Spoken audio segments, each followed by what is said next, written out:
После големите пожари кои што ја зафатија Источна Македонија, се направени груби пресметки во однос на штетите на истите. Во однос на Малешевијата станува збор за 3 пожари во кои има штета од околу 576 хектари, а тоа прерачунато во финансиска гледна точка е износ од околу 14 милиони евра, истакна заменик директорот на Национални шуми Кирил Михајлов за МНЕТ телевизија. Се работи за 3 пожари. Првиот беше на 29.7. во кој беа фатени околу 9 хектари и за среќа тамо изгоре површина која што не беше под шума, се работи за пасиште, имаше само тревни површини и да не кажам штетата за тамо е многу минимална. Во вториот пожар кој што беше најголем и зафати некаде околу 380, тоест поточно 379 хектари.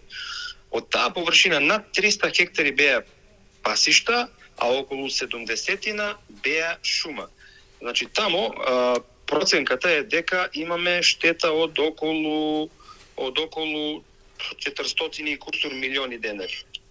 Што значи тамо во евро би дошло некаде над 7 милиони.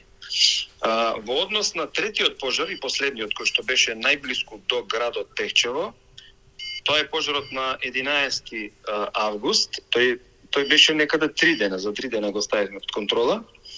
Тамо зафати површина од 188 хектари, многу поголема површина која што беше под шума некаде околу 130 хектари, а таму се опфатени пасишта некаде околу 58 хектари. Што значи штетите во овие пожари во Малешевијата овој пат се навистина големи. Во поглед на големите пожари во Овче поле, бројката достигнува до 15 хектари оштета, а во однос на финансијата овде е помал износот, имајќи во предвид дека овде станува збор за помал зафат на изгорени дрвја, а има повеќе проценти изгорена трева и земјоделска површина, истакна Михајлов. Површината во Светиниковско, значи она од Куманово до доле кој што беше опожарена, зафати некаде околу 15.000 хектари.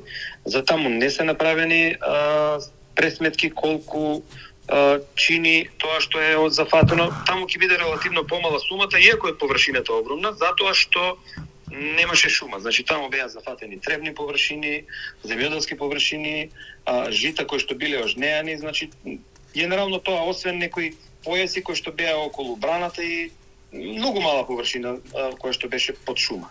Генерално се работи за такви површини кои што не носат освен еколошките последици, нема некои други последици по однос на природата. Согласно со ситуацијата, за да се врати повторно животот на шумите во регионите, потребно е нови акции со насади за да се има во предвид дека за неколку години може да се врати делумно здравата еколошка средина.